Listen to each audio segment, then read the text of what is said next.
شام کی موجودہ صورتحال پر چرچا کے لیے گزشتہ ہفتے روس کے صدر ولادیمیر پوتن اور ترکی کے صدر طیب ایردوغان نے ایران کی راجدھانی تہران میں ملاقات کی تھی۔ تینوں ملک شام میں سالوں سے جاری سیاسی تنازع کو ختم کرنے کی کوشش کر رہے ہیں۔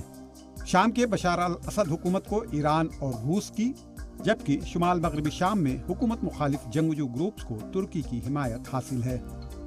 تہران میں منعقد سہ فریقی سربراہی اجلاس سے قبل ترکی صدر نے شمالی شام میں جنگی مہم شروع کرنے کی دھمکی دی تھی، جس کی تہران اور ماسکو دونوں نے سخت مخالفت کی ہے۔ شام تنازع کے علاوہ سہ فریقی سمٹ میں روس یوکرین جنگ کے سبب پیدا ہوئے غذائی بحران پر بھی چرچا ہوئی۔ خیال رہے کہ بلاکٹ کے سبب یوکرین سے بحر اسود کے راستے غذائی اجناس کی سپلائی نہیں ہو پا رہی ہے۔ پوتن کا تہران دورہ کافی اہمیت کا حامل مانا جا رہا ہے۔ روس یوکرین جنگ شروع ہونے کے بعد پوتن کا خطے سے باہر یہ پہلا غیر ملکی دورہ رہا۔ مانا جا رہا ہے کہ پوتن کے اس دورے کا مقصد مشرق وسطی میں طاقت کے نئے توازن قائم کرنے کی کوشش ہے۔ خیال ہے کہ حال ہی میں امریکی صدر جو بائیڈن اسرائیل اور سعودی عرب کا دورہ کر لوٹے ہیں۔ سہ فریقی اجلاس کے دوران ابراہیم رئیسی نے اس بات پر زور دیا تھا کہ شام کی خود مختاری اور دمشق حکومت کا احترام کیا جانا چاہیے۔ ترکی صدر طیب ایردوغان سے ملاقات کے بعد مشترکہ پریس کانفرنس سے خطاب کرتے ہوئے انہوں نے کہا کہ دہشت گرد تنظیموں کا ترکی اور ایران کو متحد ہو کر مقابلہ کرنا ہوگا۔ انہوں نے کہا کہ یہ تنظیمیں ملک کی داخلی سلامتی کے لیے خطرہ ہیں۔ خیال ہے کہ 2016 سے ہی ترکی فوج شمالی شام میں فوجی آپریشن جاری رکھے ہوئے ہے۔ ترکی شام میں اسد مخالف جنگجو گروپوں کی مدد کرتا ہے۔ تہران اور ماسکو کی کوششوں سے سرحد پر 30 کلومیٹر کے علاقے کو سیف زون قرار دیا گیا ہے، لیکن دمشق اور انقرہ ایک دوسرے پر ان علاقوں میں اشتعال انگیزی کا الزام لگاتے رہے ہیں۔ ایران کے صدر ابراہیم رئیسی نے کہا کہ شام کا تنازع سیاسی مذاکرات کے ذریعے حل کیا جانا چاہیے۔ اس موقع پر انہوں نے اس بات پر بھی زور دیا کہ شام کی داخلی سلامتی کے لیے ضروری ہے کہ سرحدی علاقوں میں اس کی فوج تعینات ہو۔ تعیین سرنوشت این کشور تنها به دست مردم آن از طریق گفتگوهای سوری و بدون مداخله خارجی تأکید نماید۔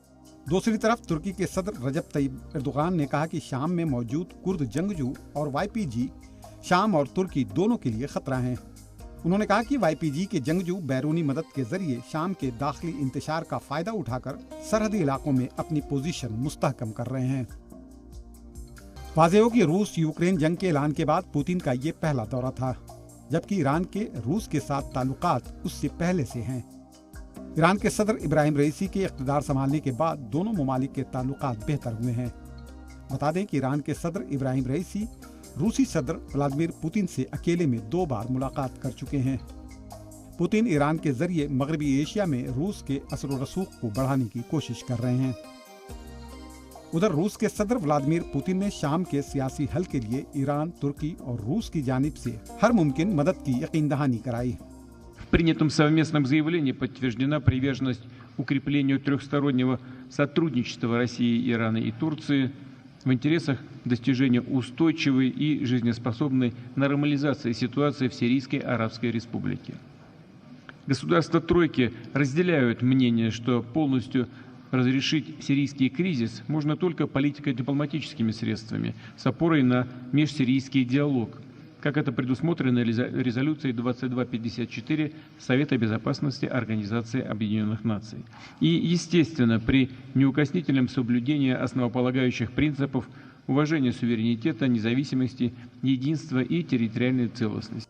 بتا دیں کہ سہ فریقی سمٹ کے دوران عالمی منڈی میں غذائی اجناس کی قلت کا معاملہ بھی زیر بحث رہا۔ روسی صدر پوتن نے کہا کہ گزشتہ ہفتے اس حوالے سے استنبول میں ترکی، روس اور یوکرین کے نمائندوں کے بیچ ہوئی بات چیت کافی مثبت رہی اور اس کے نتیجے سے ماسکو پوری طرح مطمئن ہے۔ ترکی صدر ایردوغان سے 2 طرفہ ملاقات کے دوران بھی اس مدعے پر چرچا کی گئی۔ مشرق وسطی میں روس کا بڑھتا اثر رسوخ اور خطے میں امریکہ کی کم ہوتی طاقت ایک نیا سیاسی منظرنامہ پیش کر رہی ہے۔ بیورو رپورٹ، زی میڈیا۔